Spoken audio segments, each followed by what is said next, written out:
So we've had, in the first lecture, we had heat, we've had dust, and now I see it's actually 3 rather than rain. But anyway, I don't know if that's deliberate or not, but Amita, over to you.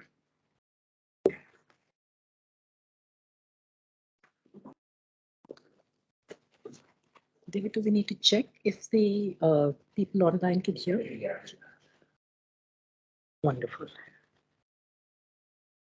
So, thank you all for coming to the 3rd and final Radhakrishnan Memorial Lecture. I'm grateful to All Souls College and in particular David Gellner for this invitation. And today I'm especially delighted to be joined by 2 old gurus and friends, Chris Fuller and Jonathan Parry from the LSE. What I'm presenting here today, as in my previous lectures, is ongoing research based on extended interviews and participant observation. As not just for me, but for many of you, the last 2 years have been a bit of a washout as far as fieldwork has been concerned. So this is work in progress and rather slight, but like all such work in progress, will benefit from your questions, your comments, and your criticism. We live in the Anthropocene, a new geological epoch in which human actions have profoundly changed the Earth, its ecosystems, and its climate. Much of the change in climate is caused by global warming, as greenhouse gases such as carbon dioxide, methane, nitrous oxide, synthetic fluorinated gases all accumulate in the atmosphere and trap heat. Since industrialization started, but most especially since the great acceleration of the 1950s, a great acceleration which, as Nandini Gupta suggested in the last lecture, could actually be placed in the 1990s, brought about by the increasing rate of burning coal, oil, petroleum, and natural gas, has made the planet hotter. Warmer air, oceans, and lands together create longer and hotter heat waves, more frequent droughts and wildfires, heavier rainfall, and more powerful storms. These severe forces of weather, the elements, heat, wind, cold, and rain, have always been with us. Much more than mere weather, the elements, that term, suggests agency and power, extreme forces that must be endured. And it is that agency of the elements, as it works with and against humans, other living beings, and non-living elements, that is the subject of my lectures. In these lectures, I explore only a thin slice of this vast topic, and that is urban North India, especially the metropolis of Delhi, where I live. Each place is particular, and these great global forces may affect them all, but in ways that are distinctively local and conjunctural, tangled in specific histories and geographies. So I do not attempt to generalize, but I do hope that you may find evidence and arguments that resonate with other places and people. My second caveat is that this is also a topic that cries out for urgent public action. We need much more investigation and analysis and mobilization, especially on the ground among the most vulnerable social groups. We need research that speaks truth to power.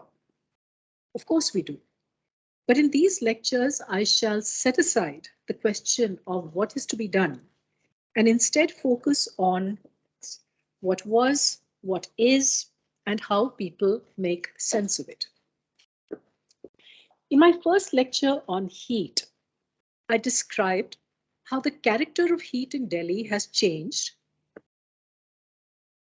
To share everything. Stop for some reason. Stop sharing. Should I carry on? Yeah, keep going.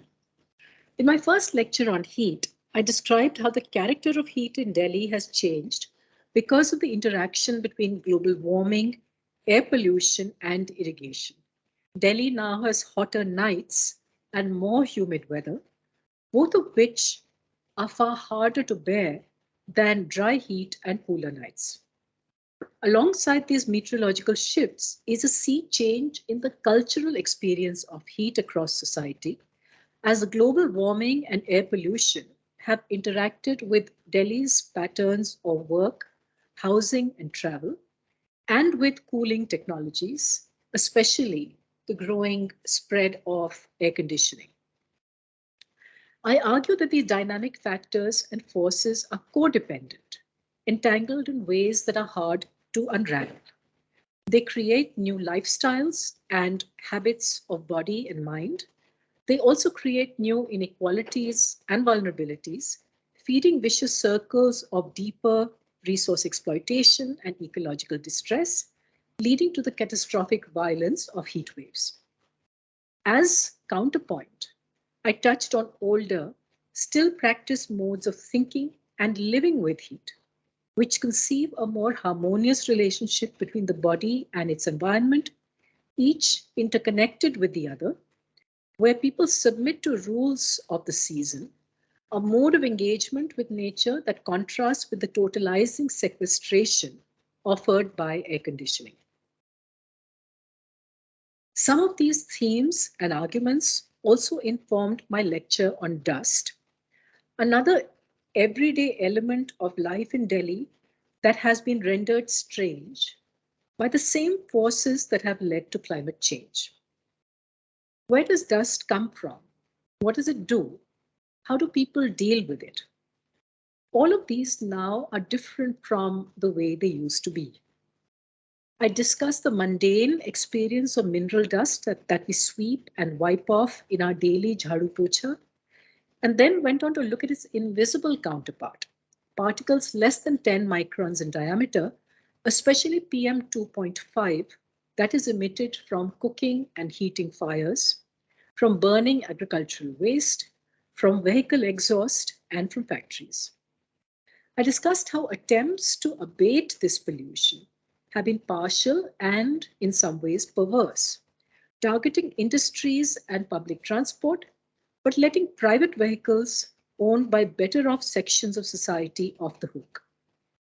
I argued that although the evidence of worsening health due to these particle emissions is tangible and substantive, they continue to be treated as elusive and uncountable. Meanwhile, this dust, this vibrant matter, to use Jane Bennett's term, lodges deep in our lungs, impairing and shortening the lives of especially older people and children. Along, of course, the familiar lines of age and class and gender.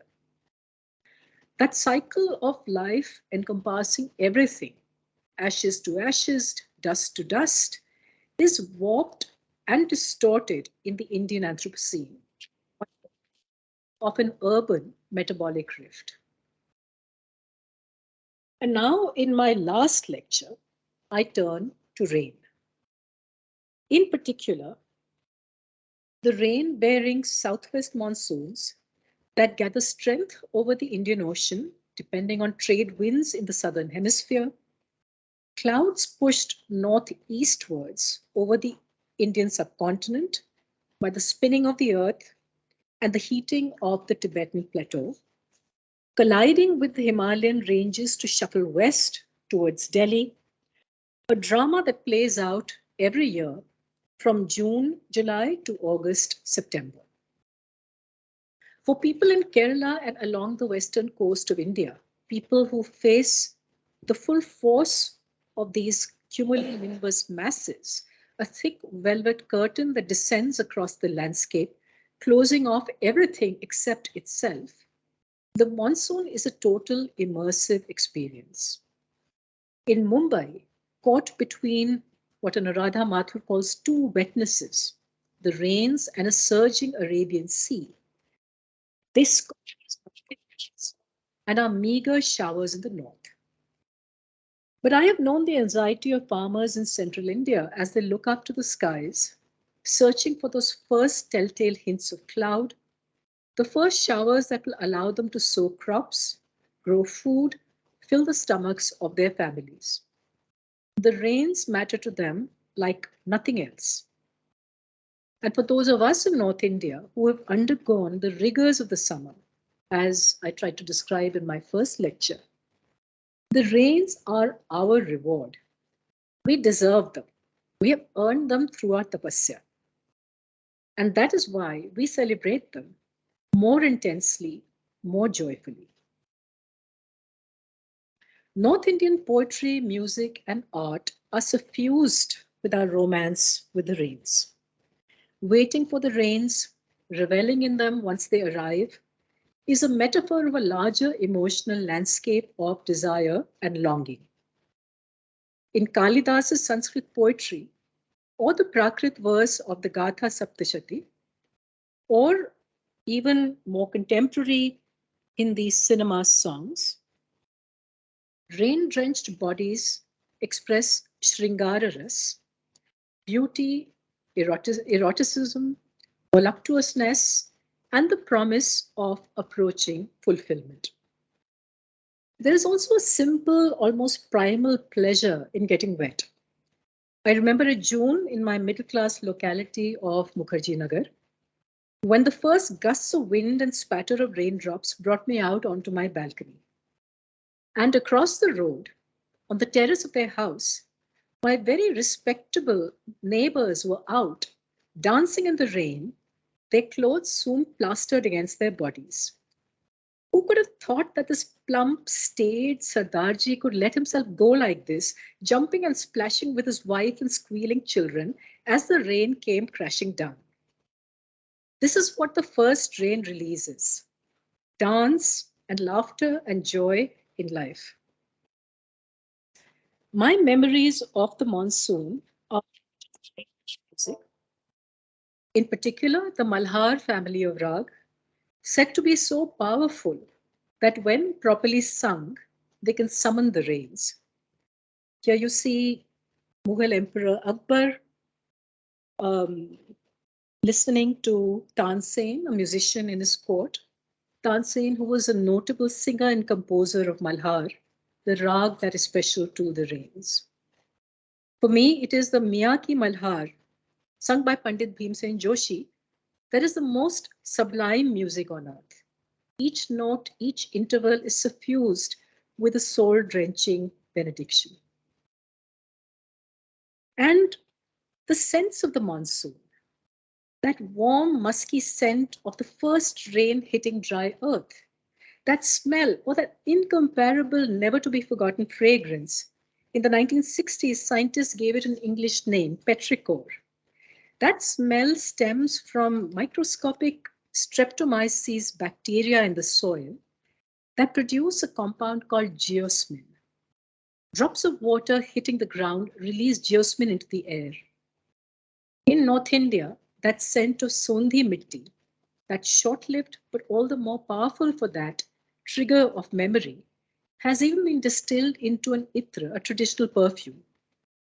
I've been looking for it, but haven't found it. And the smell itself, as it occurs in nature when rain hits hot earth, is becoming more elusive. There's also the smell of roasting bhutte, the first cobs of tender corn sold by roadside vendors in August. Well, now, of course, they're available pretty much all the year round, as the food specific to a season have begun to blur and be available from distant places around the year. And the smell of rotting nimboli, the fruit of neem, littering the ground, as much a part of the monsoon season as the dusty fragrance of neem flowers signifies early summer. Even in the city, plants flower, seed, sprout, and grow in step with seasonal rhythms, the life-giving power of the rains organizing their schedule. Visitors arrive, like the chatak or Jacobin cuckoo, from East Africa. In Indian mythology, the chatak flies with an open beak, waiting for the rains to quench its thirst. Its arrival heralds the monsoons. More prosaic explanations say that it takes advantage of the prevailing winds to fly to India, feasting on the clouds of larvae produced by mating insects in the rainy season.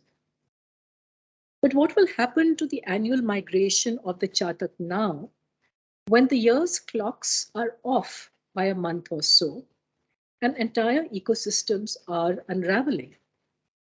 Without that fecund insect swarm ready for the eating in June, that synchrony between predator and prey, how will the migration of the Chatak survive? For the rains are different now. The usual variability in the monsoons has reduced rainfall and delayed onset of monsoons may now be considered a new normal. Tellingly, the Indian Meteorological Department is considering lowering its definition of quote unquote normal rainfall by 2% and changing the expected date of onset. What we can expect is more drought across the region. The river Yamuna, the bed of which you see here, drying to a trickle, a deeper crisis of drinking water, a demand for more upstream dams, more displacement, more landslides and floods in the Himalaya ranges. Delhi's troubles leave deep and permanent ecological footprints over an extending countryside. Part of the reason for the rains drying up is that clouds of particulate matter sitting over Delhi, the dust that I spoke about in my last lecture, further aggravate drought. Soot or black carbon particles absorb heat, so the moisture in clouds, instead of condensing as it evaporates, as it encounters cooler air, simply re-evaporates. Let me just read that again so it's clear. Soot or black carbon particles absorb heat, so the moisture in clouds, instead of condensing as it encounters cooler air, simply re-evaporates. Aerosols of these particles affect cloud formation in another way as well. Water vapor needs a surface to condense on. Like if you put cold water in a glass, unless there's a surface, you won't see those beads of perspiration. So the increase in aerosol particles, thanks to Delhi's air pollution, means that there are many more surfaces in the air for vapor to condense on. So there are more droplets of water, but they are smaller. And these smaller droplets of water reflect the light more, scattering it. Reflective clouds and the particular gases that make up these aerosols slightly cool Delhi's summer, as I described in my lecture on heat. At the same time, smaller droplets take longer to coalesce into raindrops, leading to bigger pauses between spells of rain. And when the rain does fall, it does so in heavier downpours. In any case, globally, we know that warmer air holds more water. For each degree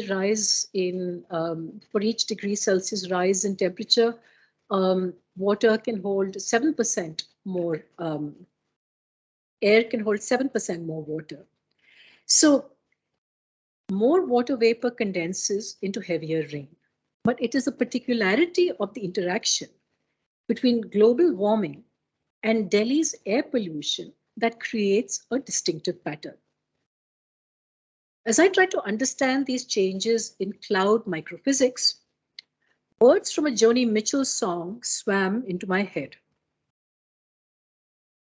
I've looked at clouds from both sides now, from up and down, and still somehow it's clouds illusion I recall. I really don't know clouds at all. Yes, the amplification of uncertainty the Anthropocene in Delhi. Droughts and downpours. How do extreme rain events affect life in Delhi? The first thing most people said they associate with the rains now are traffic jams. One heavy shower is all it takes to create snarls on the road that take hours to untangle. The city has been planned and engineered for rainwater to tidally flow into stormwater drains. In the summer, these drains are regularly desilted, mainly by Dalit workers, piles of muck neatly punctuating the roadside. With one pre-monsoon shower, and it all goes back in. The work was done, the contractor paid, so what if the drains are clogged again? But it is imperative that unlike the stormwater drains, the main roads, the arteries of the city must be clear. Water mustn't accumulate. World-class cities don't have waterlogging. But there is a contradiction here. Delhi also depends on groundwater. Officially, 10% of all the drinking water supplied by the government comes from underground sources in Delhi. Apart from that, millions of residents who don't get municipal water or don't get enough of it collect or buy water from illegal borewells and tanker trucks. And for that groundwater to be recharged, rain must seep slowly into the ground, not be efficiently channeled into a drain and released into the river. Since Delhi's water table has been massively depleted in recent years because of accelerated siphoning off in order to supply these households, it is all the more essential that this gradual percolation of rainwater be allowed to happen. This requires land that is not built up and where the soil allows water recharge. In Delhi's topography and geology, it is the eastern floodplain of the Yamuna that affords the most favorable conditions for recharge. But these low-lying areas are where the working class populations have been settled in greater proportion. First, in the mid-1970s, during the eviction drives of the emergency when civil liberties were suspended, and then in the great wave of slum demolitions that occurred in the 2000s as economic liberalization led to the commodification of the commons, turning the riverbanks into real estate, turning what used to be land leased out to farmers into low-income housing colonies. Along with the nale or streams and empty plots across the city, interstices of the planned city where unplanned for workers settle down and build homes, these areas perform the vital ecological function of groundwater recharge, even as their inhabitants live with the seasonal influx of rainwater mixed with sewage entering their homes. In the spatial and social order of the city, water has its place. Where it collects is not decided by natural geography, but is socially engineered. Like the other essential services that the working classes are compelled to provide, for which they are looked down upon and discriminated against, like the garbage collectors and waste recyclers I mentioned in my last lecture, the habitat to which these working classes are confined, their juggi bastis, squatter settlements, are forced to live with the floods so that the city's water table is replenished. This spatial and social coincidence is not accidental. It is a product of colonial and post-colonial planning, as well as the gaps in that, the studied gaps in that planning. The living conditions that the rains produce in urban environments happen to be very hospitable for insects, including those that carry diseases. In particular, for the Aedes aegypti mosquito, the primary carrier of malaria, of dengue and chikungunya. In his essay, Can the Mosquito Speak?, Timothy Mitchell describes another mosquito, Anopheles gambiae, endemic to Sudan, entering Egypt during the Second World War, hitching a ride with troops on trains and planes, spreading by taking advantage of the moist environment created by perennial irrigation from the Aswan Dam, different from the cycle of annual flooding and the dry period that earlier characterized life in the Nile Valley. Far more than the war, it was the cerebral malaria carried by these mosquitoes that killed people, already malnourished by the switch from food crops to sugarcane and cotton. Mitchell's virtuoso analysis of the technopolitics at work in mid-20th century Egypt has a bearing on how the mosquito is staging a comeback in Delhi. Aedes aegypti is well adapted to urban habitats. It breeds in man-made containers, discarded buckets, boxes, and used tires, water tanks, and desert coolers, on construction sites, stormwater drains, pools of stagnant water. Despite spraying insecticides, it thrives in densely populated areas. Anopheles stephensii is the vector species of urban malaria, and in 2017 was detected back in Delhi after 10 years. And it's the illnesses that get permanently caused if you suffer from malaria and or have a bout of dengue or chikungunya can be quite severe. They can also kill you.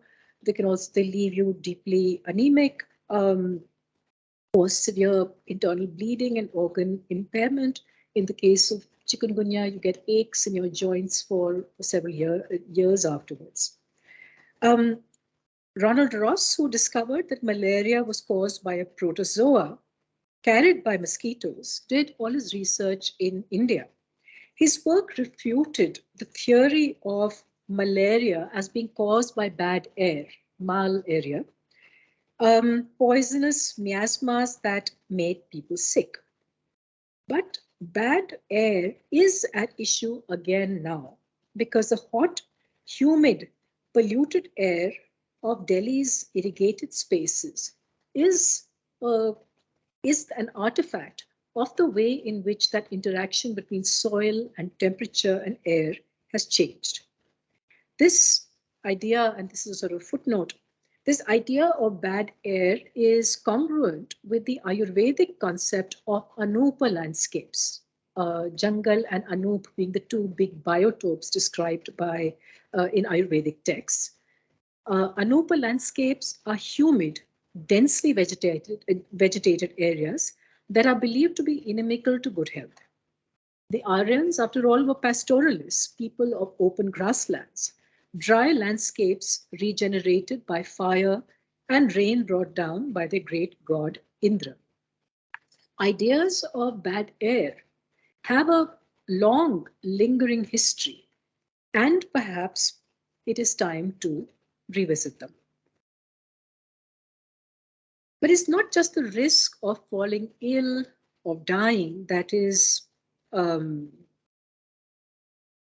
that's why mosquitoes are regarded so negatively.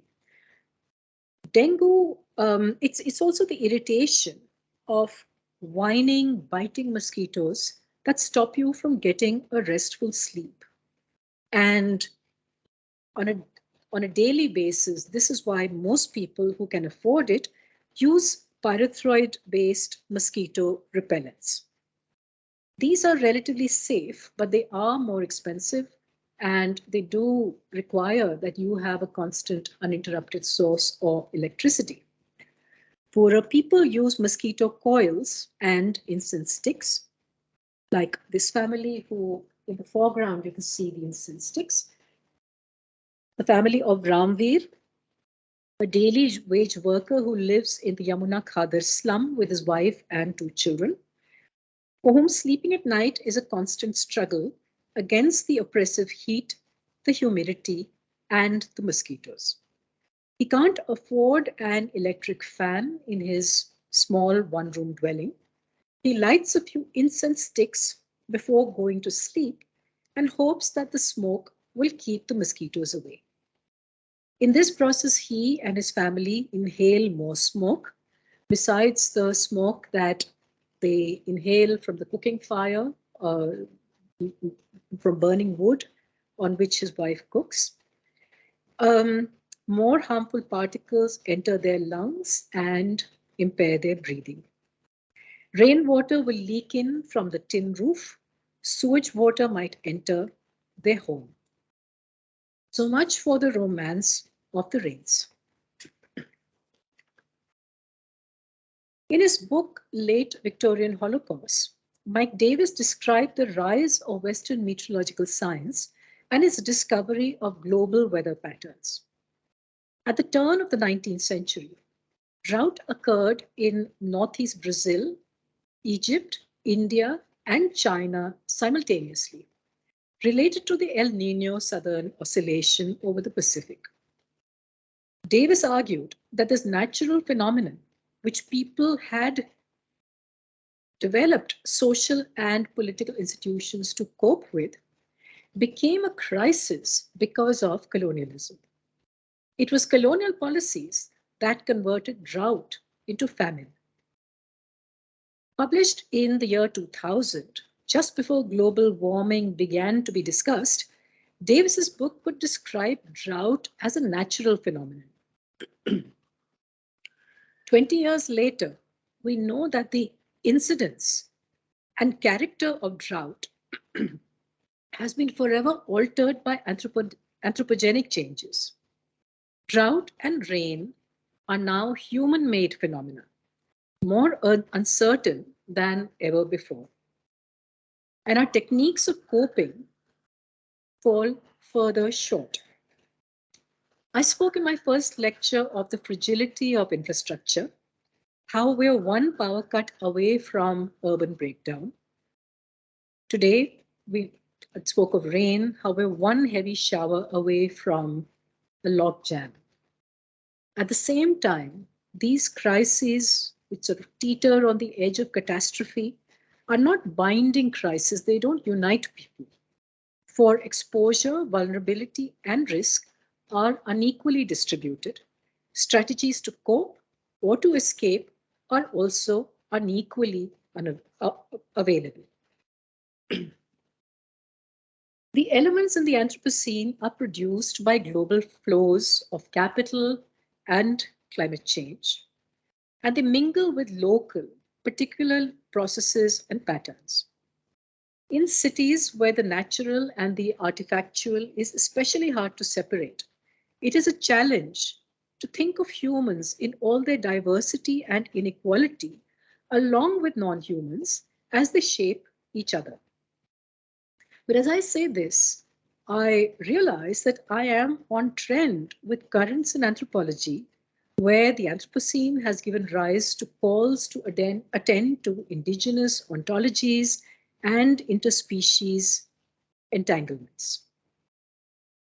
But I want to point out that shorn of these glosses, some of us anthropologists, historians, and geographers have been doing this for at least a couple of decades.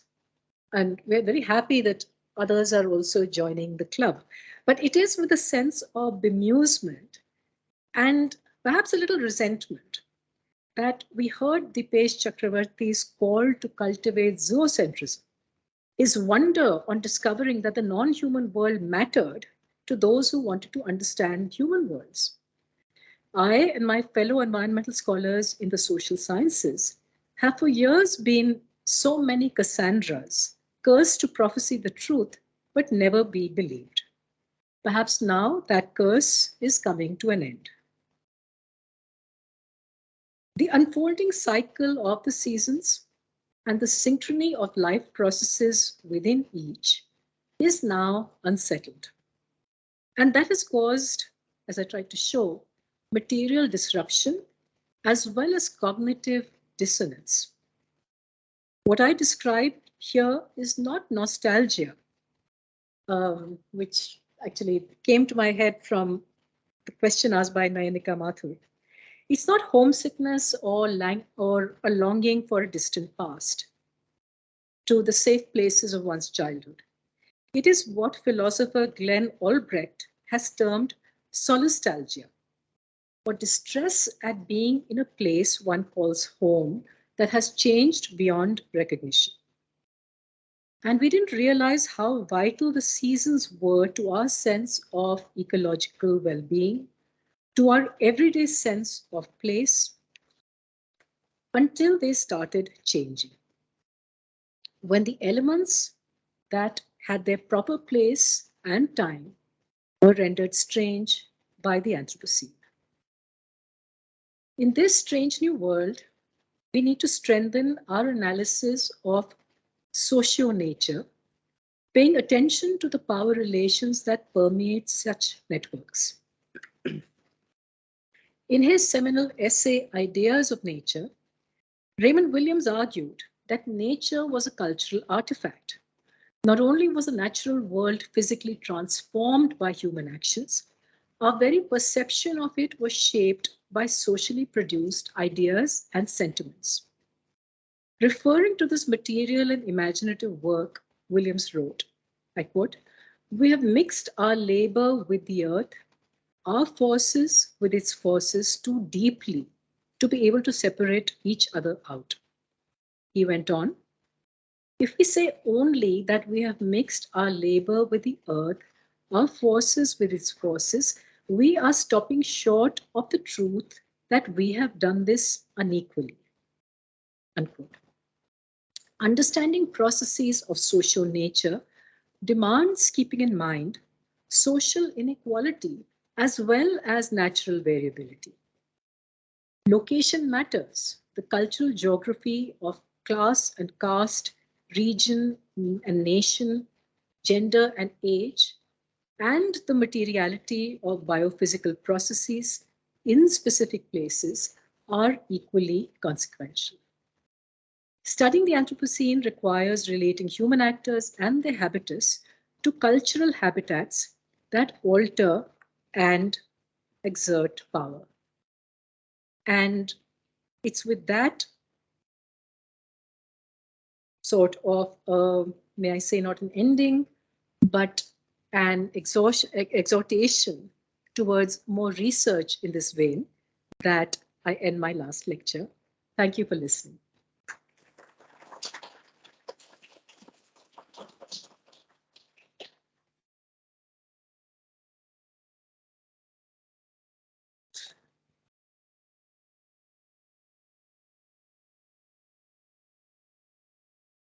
Right. Thank you very, very much. So we've got plenty of time for questions. I'm sure. I knew I could rely on you. Go ahead.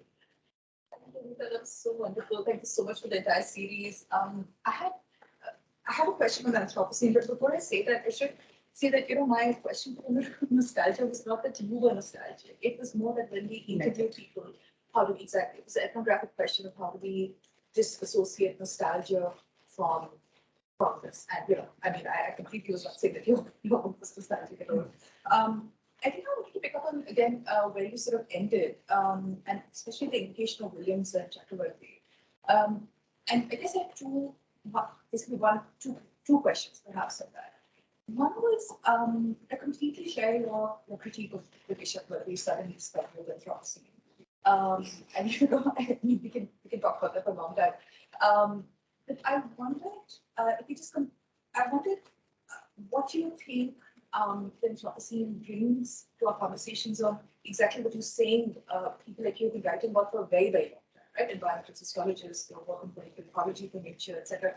There's been a very long history of this kind of work which exists. And I wondered not what Chakravarti is bringing to it, but what does the concept of Anthropocene bring to it that you think is different from what William's understanding of nature was already sort of being included.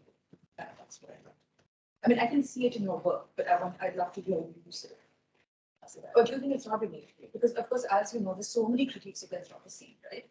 Especially critiques which say that it takes away questions of history, of capital, of colonialism, of power, which is what you're ending on. And it says that the Anthropocene can almost like suck that out of the socials. Well, I think that's an important question. It's also a very big question because there's so much research now. So, and even, as I speak, there's new people who are doing, who are approaching the Anthropocene differently, who are taking on board the kinds of questions of power that the older literature on political ecology was, gave priority to, gave precedence to. I think that, and there's something that you've also written about. I think what is distinctive, perhaps, in the kind of literature that is today inspired by the Anthropocene is, I think, a growing openness to interdisciplinarity. We've all had to teach ourselves a number of things we earlier wouldn't have bothered with in a given place. But I find I have to teach myself about climate science or about, insect biology, a whole host of technical things, which earlier one could just take for granted. So it has, I think, pushed towards a greater interdisciplinarity. And to my mind, that's also, in a way, my criticism of the older literature. I know people who have written histories of colonial forest management practice who literally can't tell a teak tree from a sal tree. How is that even possible? But I think that sort of, inattention that, those are trees, that's a forest. I think that sort of inattention and, sort of about ecological processes now, hopefully, is not possible anymore. And to my mind, it's something that I've wanted to see for a long time, is the turn towards the humanities. I think of this early book I put together, The Mythology of Writing on Indian Rivers. And I was a little bit odd, like I'm straying from being a good academic by putting together how people have in fiction, in poetry, in journalism, and so on. These things are central to how people experience rivers and express their relationships with rivers. So I think that turn towards the humanities, which is now, again, it's, you can do it without people, sort of disapproving and thinking you're dabbling, is a positive trend now, which distinguishes the older, more structural accounts by something that is more open-endedness. Even as I do this, I think I'm still very conscious that because of that, desire to kind of see associations and connectedness everywhere, I worry that that some sort of analytical precision in the argument, in the analysis is getting lost. So I think we're all trying to negotiate our way through this, but there are some, I think, welcome moves in how to display this change. But to my mind, this departure is a really important one. For decades, people who looked at the environment were in a little ghetto. And like I suppose people who did gender, right? I mean, there was a ladies' compartment. So, but now we hope that everybody will think of these as integral to the work that to the places where they do research, the people they do research with. Right, before we take the next question, I've just realised that Nanika has all the microphones. Oh, sorry. I'm shouting. You just move the table slightly. Otherwise, Down the end, they're going to be excluded. So let's see, do this. Are you working? Yeah, I think they are. Do you have? And I'm not actually. They're supposed to be sort of spread all the way down. You know, do that also. That's a length of line.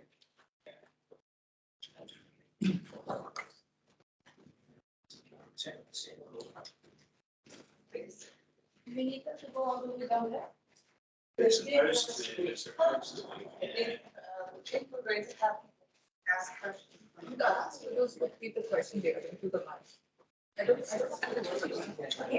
You just may want to ask people to come closer to the microphone. I think that may be so. This may be. They're not on now. They're not on, right? Yeah. This one seems to be on, but the others aren't red. I think it's only one word.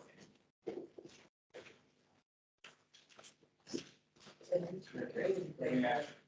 All right, well, let's. How many first or so does it take? Oh, gosh, and how long is it back? Oh, right. How long is it back? Oh, okay. All right, so next question, Nikita, you are next. So you're going to have to either shout or come down this end. So and I hope if the people online, let me know if you can't hear this. Go ahead.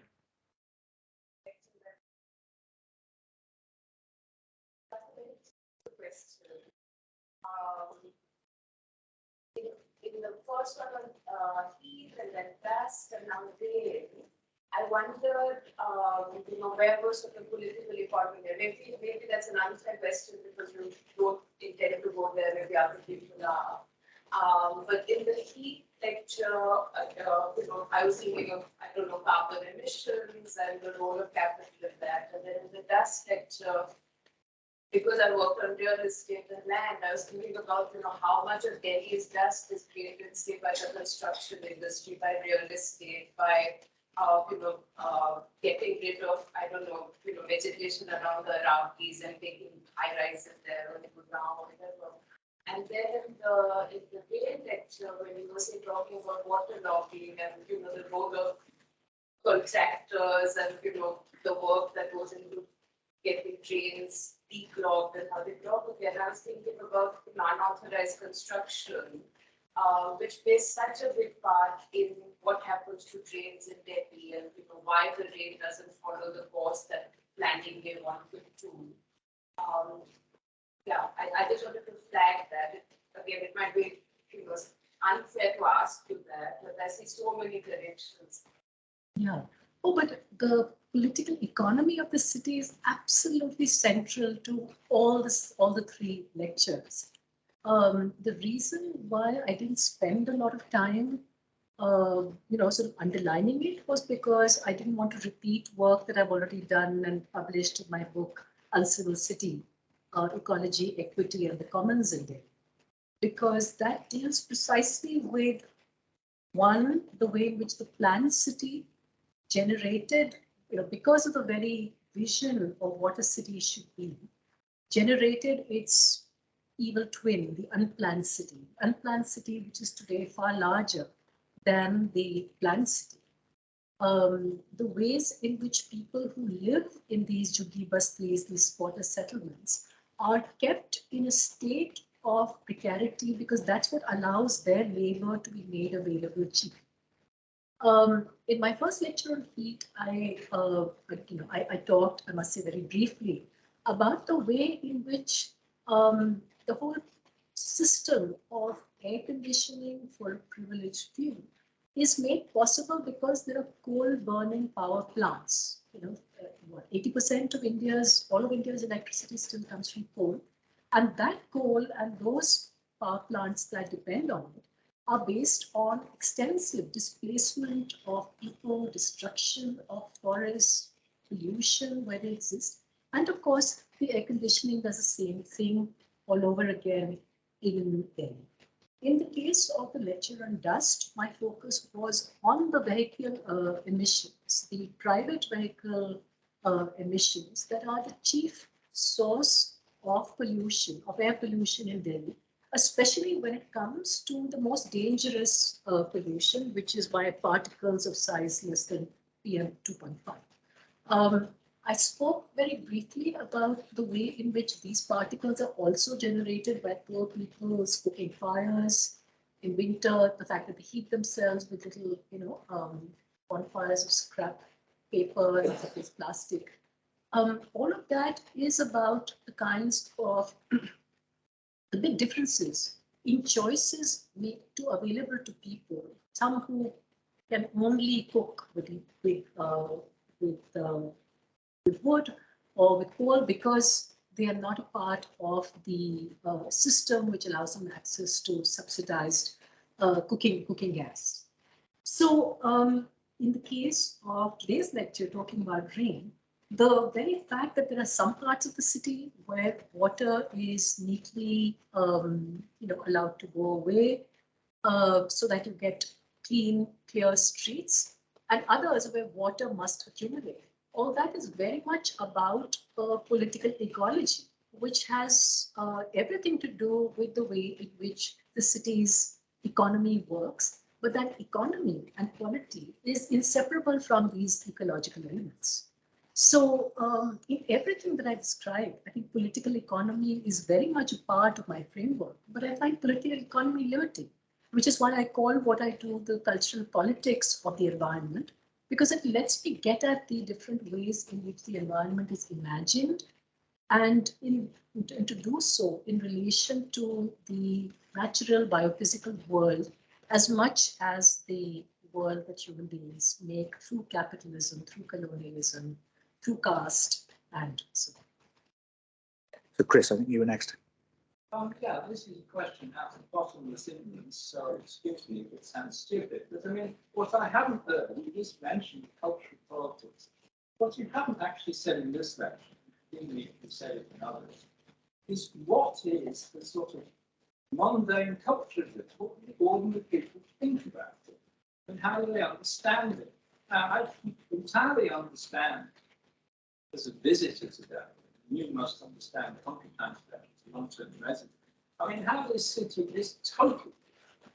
How it used to be a beautiful city, now it's a horrible city. That's right. But there are, I don't know what proportion, but a huge proportion of the population of that will be youngish people who have no memory of the city as a green, pleasant place at all.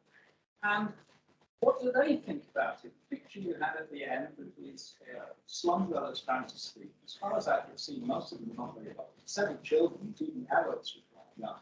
I mean, how do they understand this? They presumably do not have that kind of nostalgia. This is the life they've always had. Do they just accept this as a kind of act of God? Or do they understand any political economy that you would be talking about? Look, that is a very difficult question to answer. Has anybody studied this? Well, I've tried to, but because I haven't done as many interviews as I would like, this is still something about which I have very spotty information.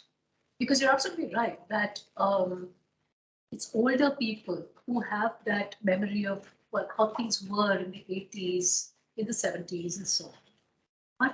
And this is what is interesting to me, is that a lot of people, even in their 20s, I found were nostalgic, because what has happened in Delhi has really accelerated at a frightening rate in the last 20 years or so.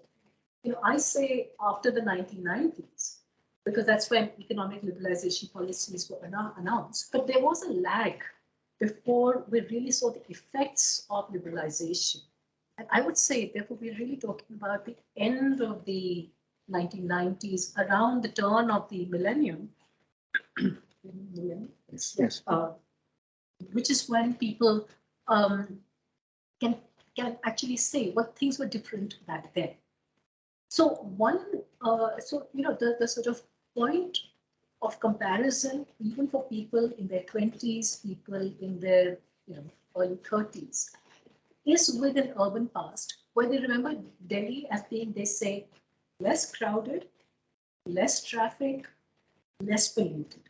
And in my first lecture, I mentioned that, when asked about heat, almost nobody mentioned climate change or global warming. They also said heat is more because this place is more crowded, it is more dense, it is more congested.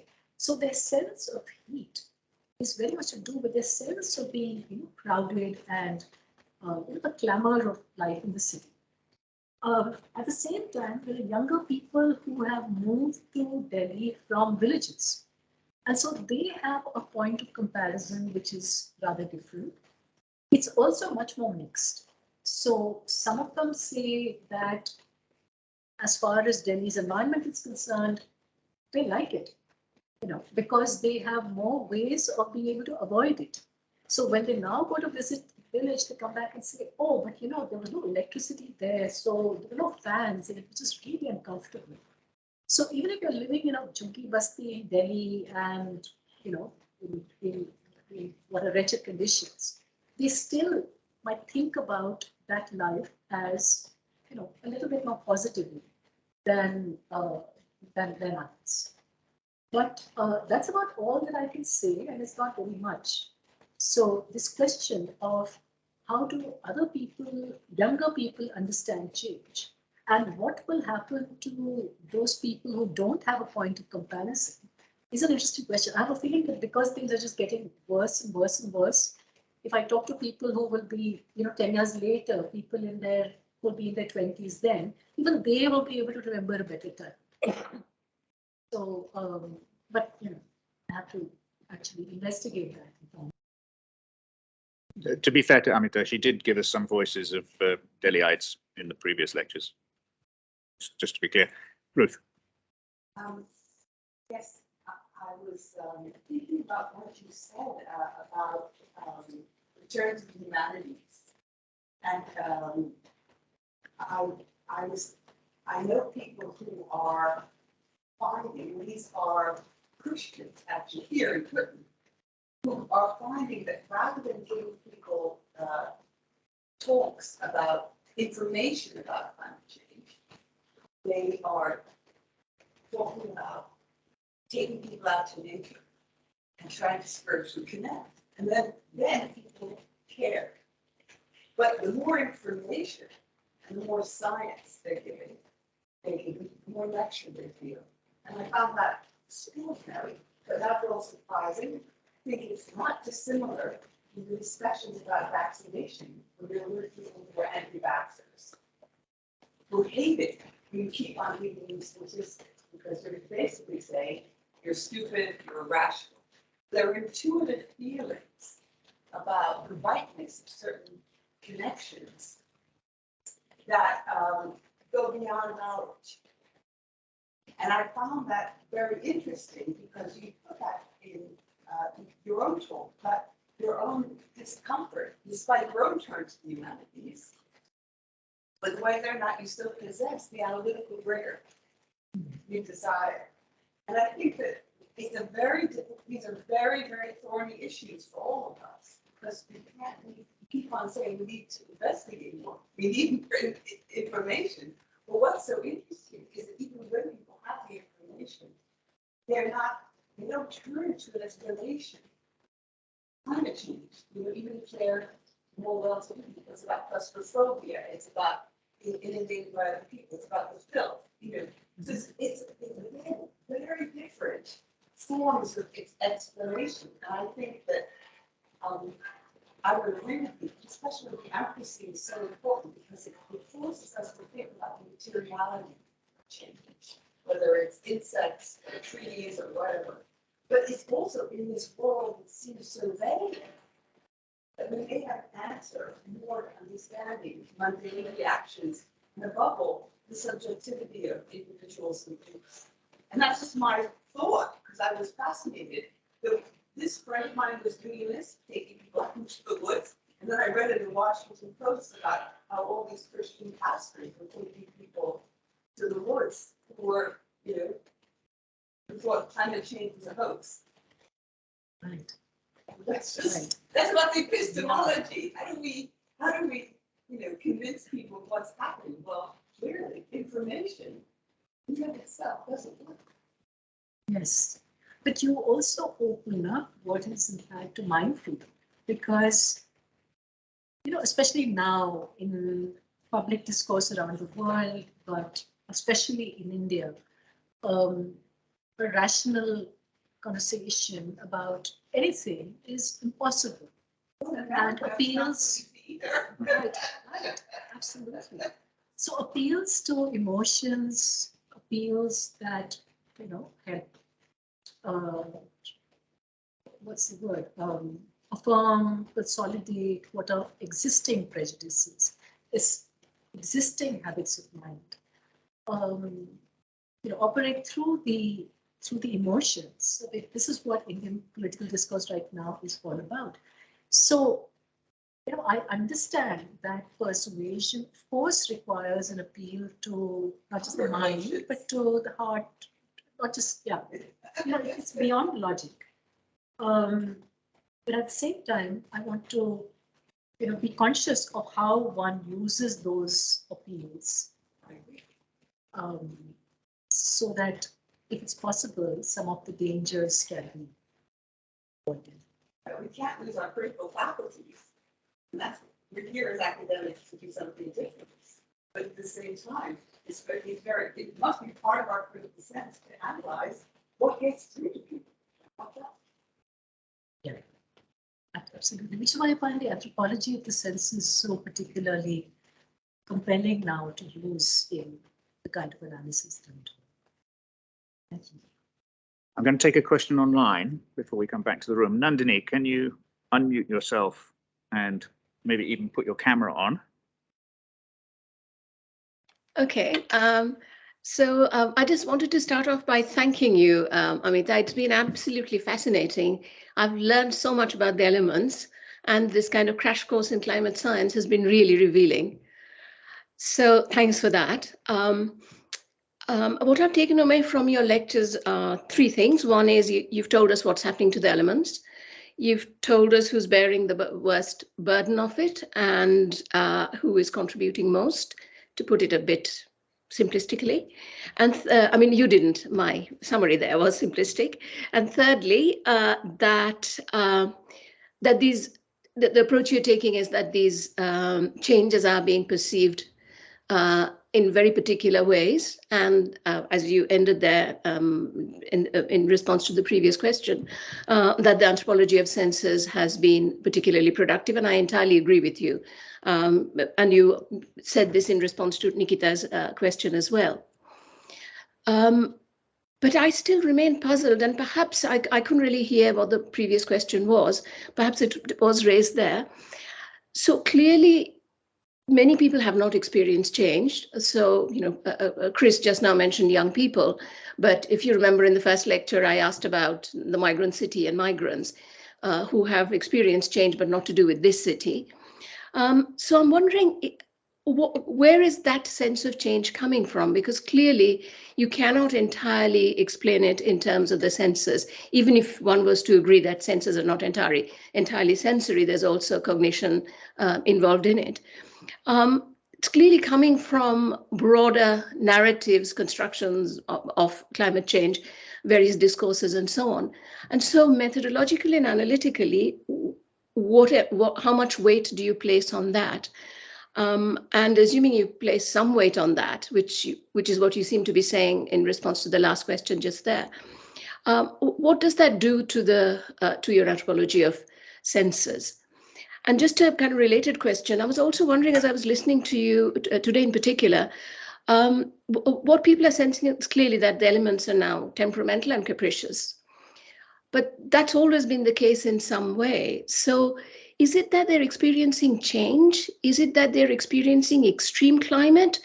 Or is it the unpredictability of it that they're talking about? You know, this kind of before and after narrative, being an historian, I kind of worry about exactly what is being said and how you interpret it. I mean, for instance, in Calcutta, roads used to get flooded catastrophically every monsoon, and, you know, there'd be rainy days off school and so on. That no longer happens. So in some, you know, you could argue that things are better in that sense.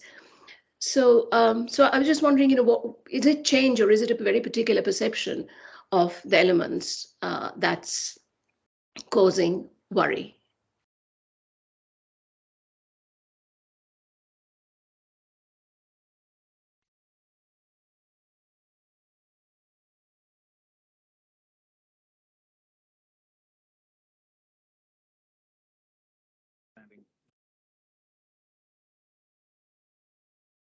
Is that better? Can you hear me now? Yes. Yeah, much better, much better. Thank you. Okay.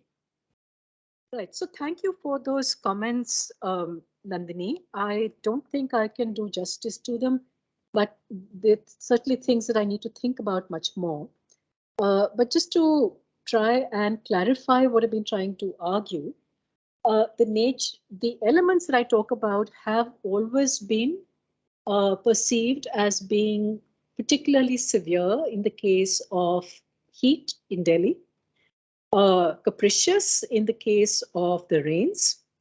But what people seem to concur on is that the heat is worse and the rains more uncertain, and that ways of coping, which they could earlier employ in order to deal with extreme heat, now no longer suffice.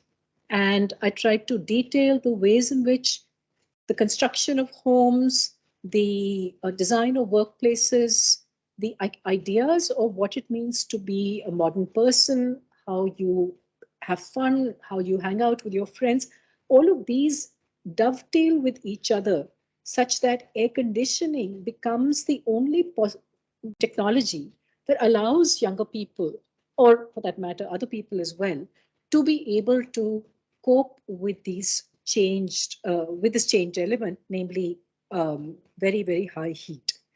You're quite right that some of these things have existed for a long time. I think in particular of a photograph that appears in Delhi newspapers regularly. Every year, what we see is the Minto Bridge, which is a railway bridge close to Connaught Place in the center of town.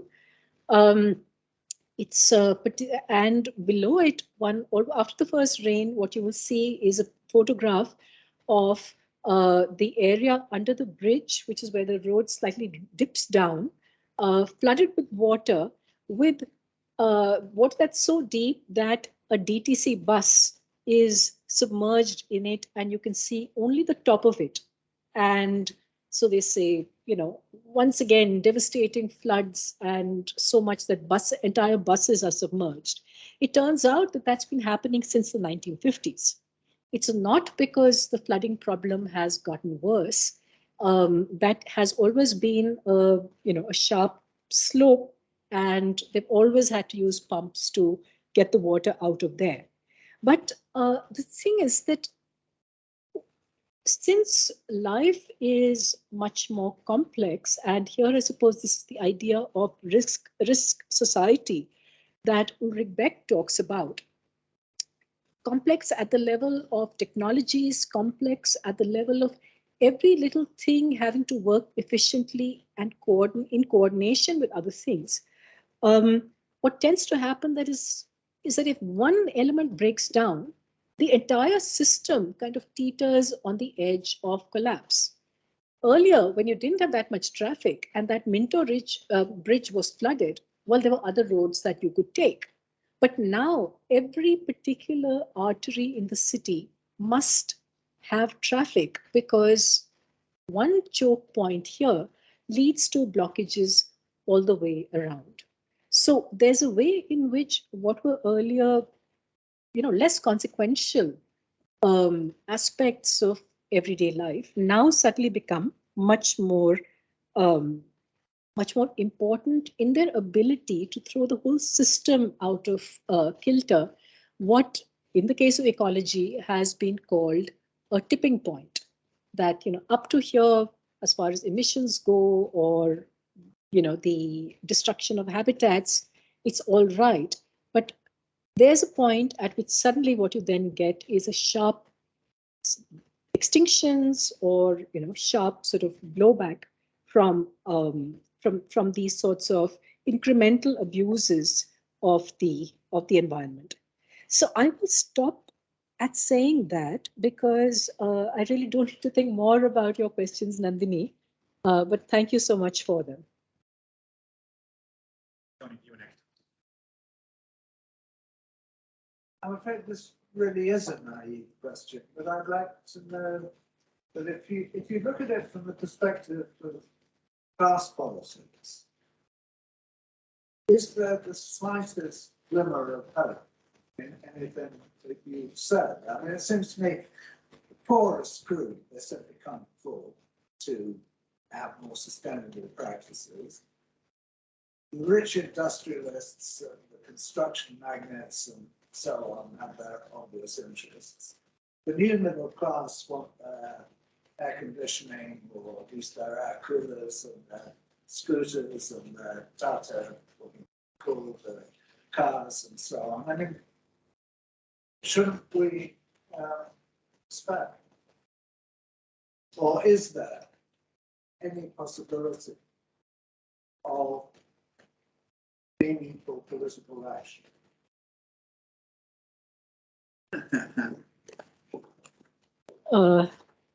The short answer is no. I think these sets of changes are so low on anybody's agenda politically that I find it hard to imagine that there's going to be any kind of positive change. In fact, I think things are indeed going to get worse. Perhaps positive change might be the unintended effect of other sorts of things happening. It may be that because coal power plants can't run anymore, we end up investing more heavily in renewable energy. Maybe that will get rid of, a substantial amount of, say, the air pollution, which currently, blights Delhi's air for 12 months of the year. Maybe, but I don't see any sort of sustained and substantive steps, any sort of sustained substantive action towards making things better. And that is tragic. All I can say is that I'm probably not going to be around when the worst of it hits. But when I look at, my students, younger people, children, I really fear for them. Immediately on this point, is it a follow-up? So Lola, Well, it was a follow-up in the sense that my question was going to be about larger political economies, the way Indians see themselves plugged into the wider world and the Anthropocene as a global concept, and whether any of that discourse is the whole planet that's in danger is being taken seriously, and you seem to be finding there are too many other things working against it. No, in some ways, a lot of people, I think, do subscribe to the Indian government position, which is that our emissions are necessary emissions. Your emissions are luxury emissions. Some Indian analysts, most notably Navroz Dubash, have argued that the way in which a common national position is conjured up actually ignores these huge disparities that exist within the country, class-based disparities in terms of who consumes how much energy, whose lifestyle emits how much by way of greenhouse gases. India has always been profoundly unequal. It's become more unequal since the late 1990s. So this idea that we're all in it together really doesn't go very far. Even though, there's certain sorts of things like air pollution. However hard you try, you go from an air-conditioned house to an air-conditioned car into an air-conditioned office. You have air purifiers in the office, in the home, it's still very, very hard for you to completely shut yourself up from air pollution. And yet people won't ask themselves that difficult question of, am I willing to give up my private motorized transport because it might make me less sick, might make my family less sick. People aren't willing to do it. So it's just, I don't see a good way of breaking out of these vicious circles in which we're embedded.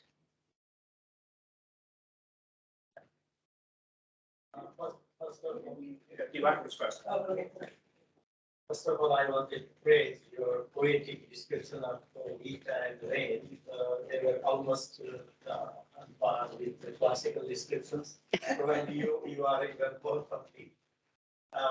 Anyway, and the question I wanted to ask is, when you were talking about heat, you may register your surprise that they were associating their experience with the local Indian and the Pacific global.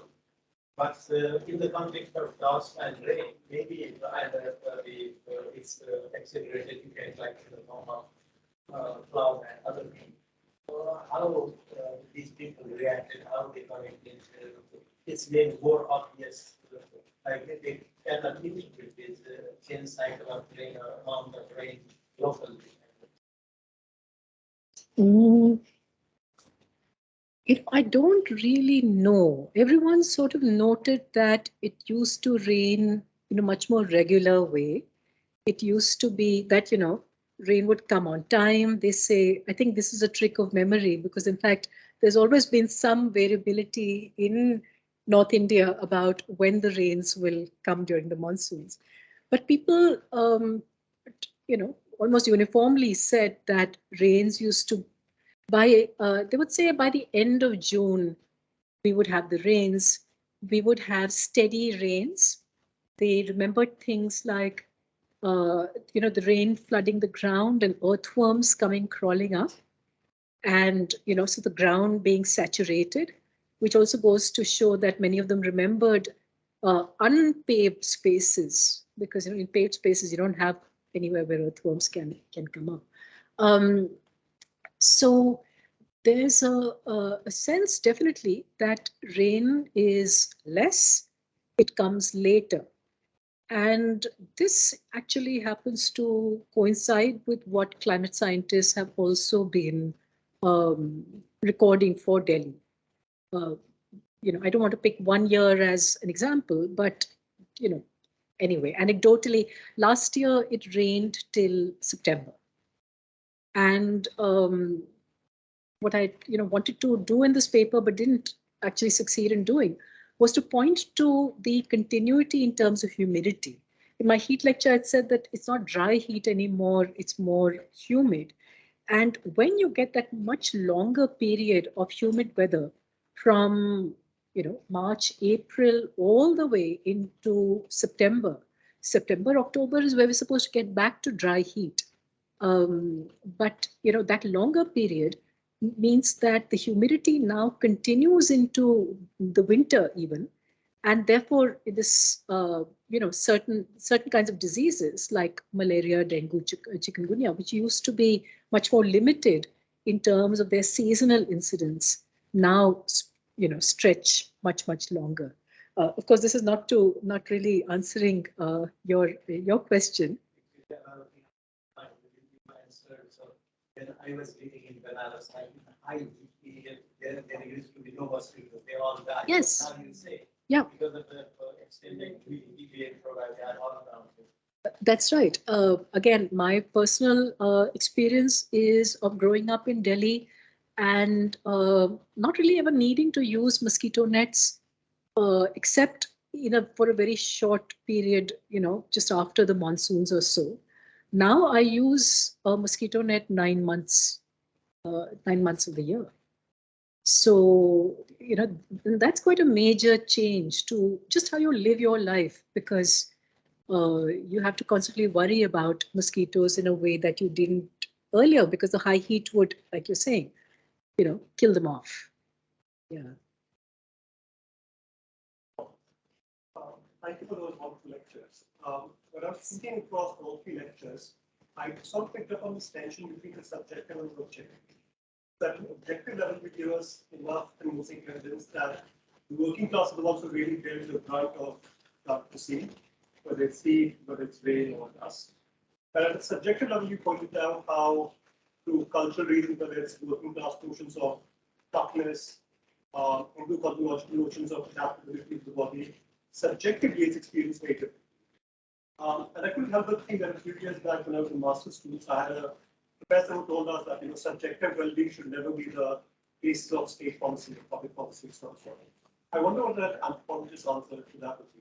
I know you began by drafting the question of what is to be done, but since now we go to a close, I wonder whether you would have something to say.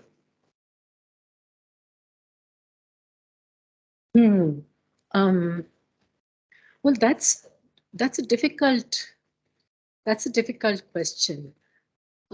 In some ways, I see it, I see it connected to the question that Nandini Guptu asked after the first lecture, which is about, well, aren't there people who evaluate even these what appear to be, like you're saying, objectively worse circumstances as improvements in their quality of life?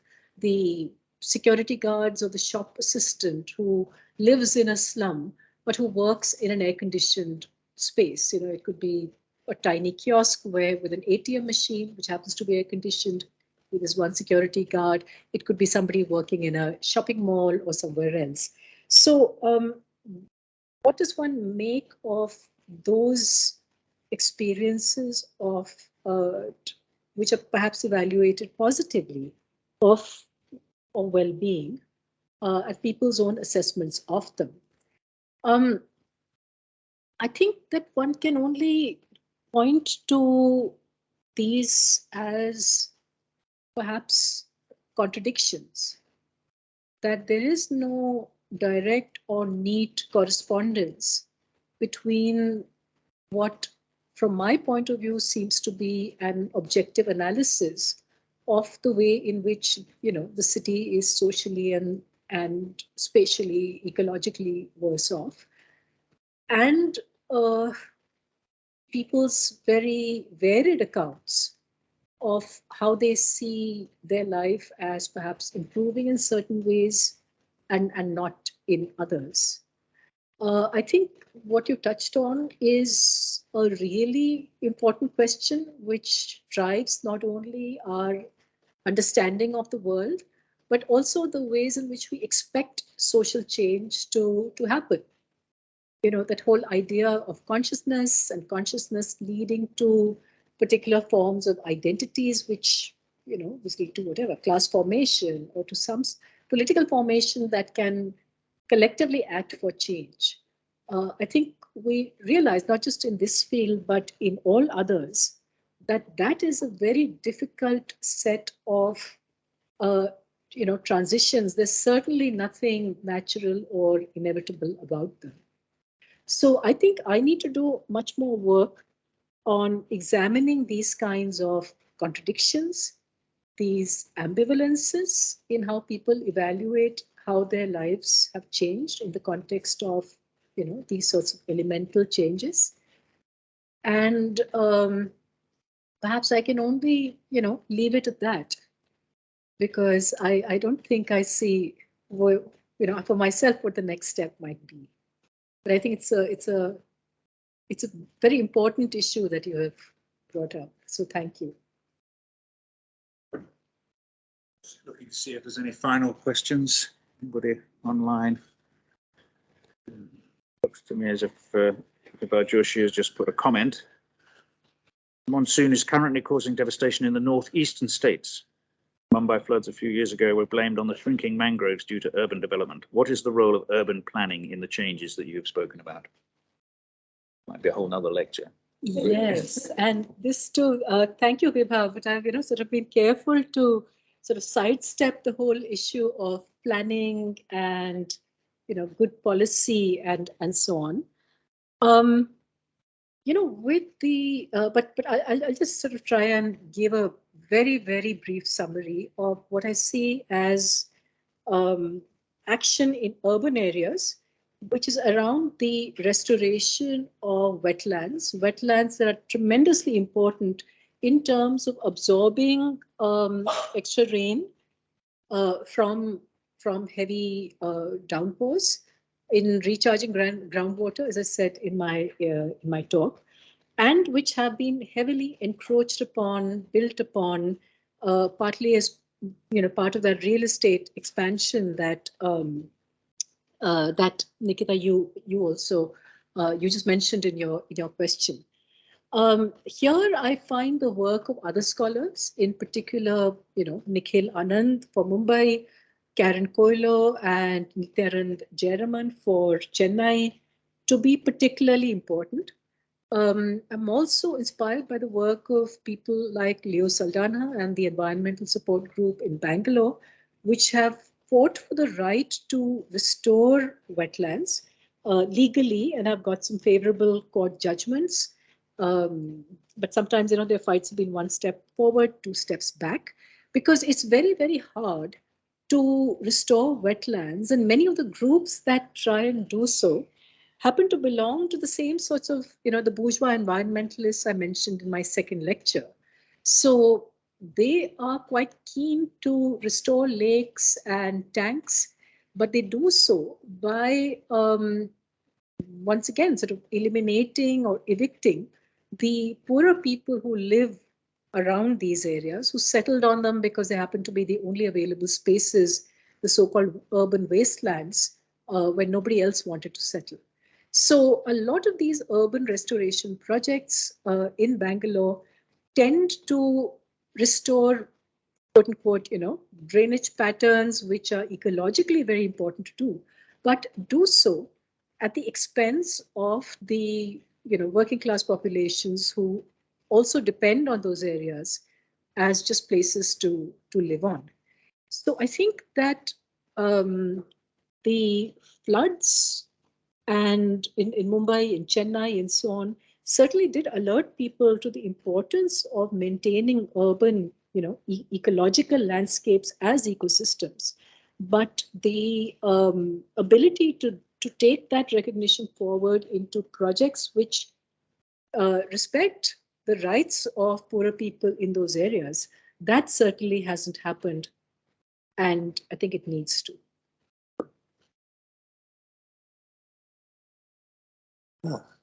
Yeah, Nikita. Push on the job direct festival only because I really want to not feel so hopeless. And obviously politics is very connected and Delhi is not disconnected from what's happening in other places. But I think apart from the small pockets of middle class youth who might be, I don't know, involved in open set lineup for the Fridays for the Future and things like that. Even current movements like the Hasdeo Adivasis who are refusing to give up the land for the Adanis, which who knows, has effects on how Delhi gets its electricity, etc. We're constantly sealed off from those movements via media, the authoritarian government, etc. But they are happening. It's very difficult to see them and be inspired by them, but I don't think it's completely, bleak. At least I want to believe this now.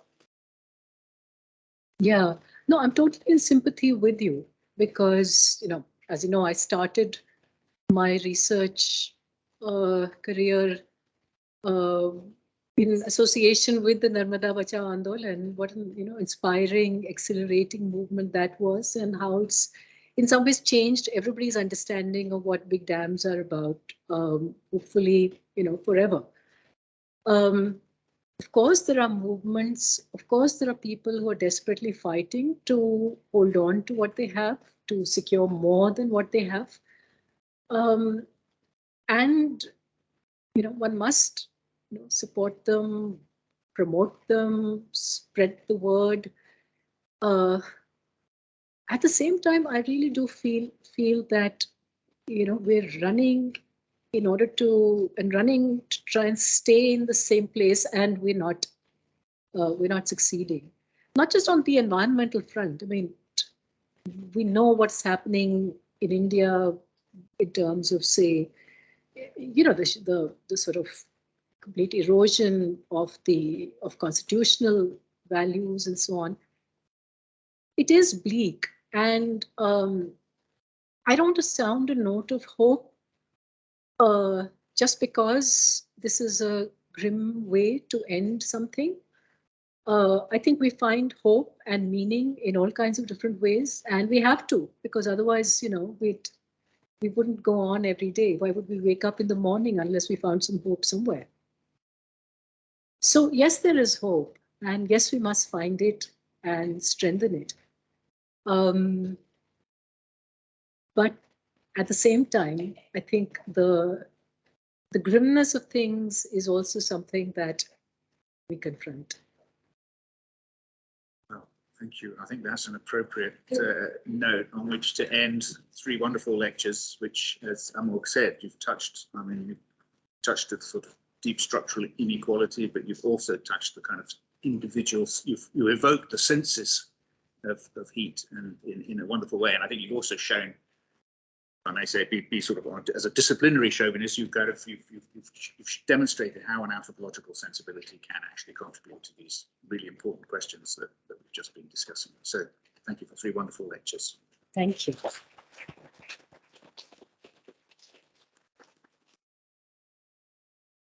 Thank you, everybody online, and goodbye, good night, and goodbye.